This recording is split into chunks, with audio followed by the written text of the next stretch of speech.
This weekend I went to Imperial College London to attend the Effective Altruism Global Conference. The conference isn't actually about AI, it's about charity.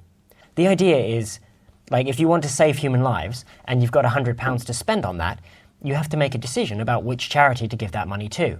And they'll all say that they're good, but which charity is going to save the most lives per pound on average? It's a difficult question to answer. But it turns out that there are popular charities trying to solve the same problem, where one charity is 100 or 1,000 times more effective than the other. It's kind of insane, but it can happen because, apart from these guys, nobody's really paying attention. People don't really do the work to figure out which charities are actually effective at what they're trying to do. So that's pretty interesting, but it's not why I attended.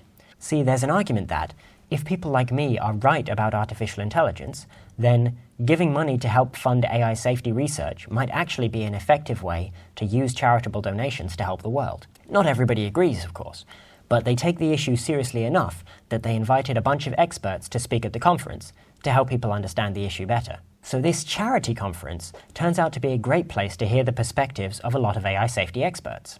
Victoria Krakovna from DeepMind's safety team and Owain Evans from the Future of Humanity Institute gave a talk together about careers in technical AI safety research, which is basically what this channel is about. I'm not going to include much from these talks because they were professionally recorded and they'll go live on YouTube at some point. I'll put a link in the description as and when that happens. But yeah, Vika talked about what the problems are, what the field involves, and what it's like to work in AI safety. And Owain talked about the places you can go, the things you should do, what things you'll need to study, what qualifications you might need or not need, as the case may be. They answered questions afterwards. The sound I recorded for this really sucks, but yeah, the general consensus was there are lots of interesting problems and hardly anyone's working on them, and we need at least 10 times as many AI safety researchers as we've got. DeepMind is hiring. The Future of Humanity Institute is hiring. Actually, there'll be a link in the description to a specific job posting that they have right now. And Owain is working on a new thing called Ort.org, which isn't up yet, but will be hiring soon. Lots of opportunities here.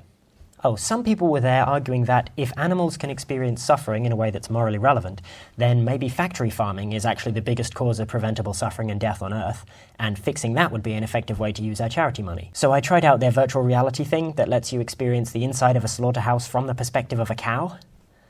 Worst VR experience of my life. 7.8 out of 10.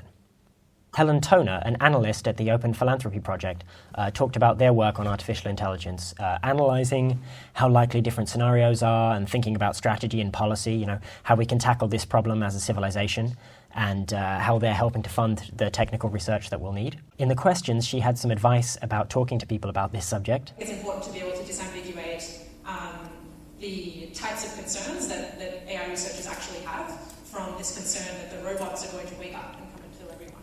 And about doing the work yourself.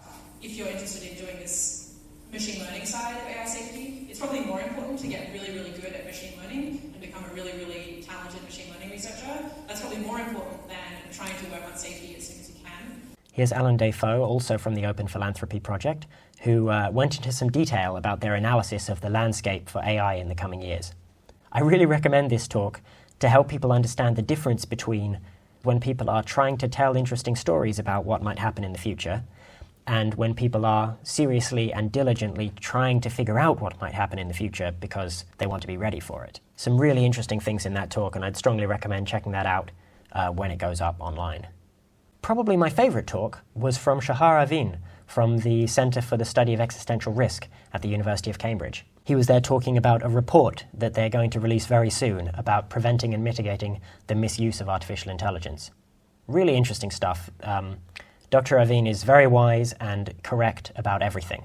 Here are concrete problems in safety, and that's kind of a very good paper, but a bit longish, so if you want to consume it in a more video-engaging way, Rob Miles has a series of videos about this on YouTube that I strongly recommend. That's all for now. The next video will be the next section of Concrete Problems in AI Safety, Scalable Supervision. So subscribe and click the bell if you want to be notified when that comes out, and I'll see you next time. Cashews. There's cashews everywhere. This is a great conference. Not really.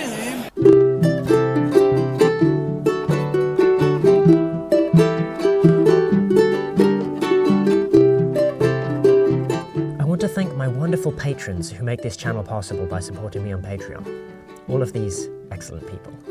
In this video, I'm especially thanking Kyle Scott, who's done more for this channel than just about anyone else. You guys should see some big improvements to the channel over the coming months, and a lot of that is down to Kyle. So thank you so much. Peanuts and walnuts and Okay, well, there's cashews here. This is a great conference.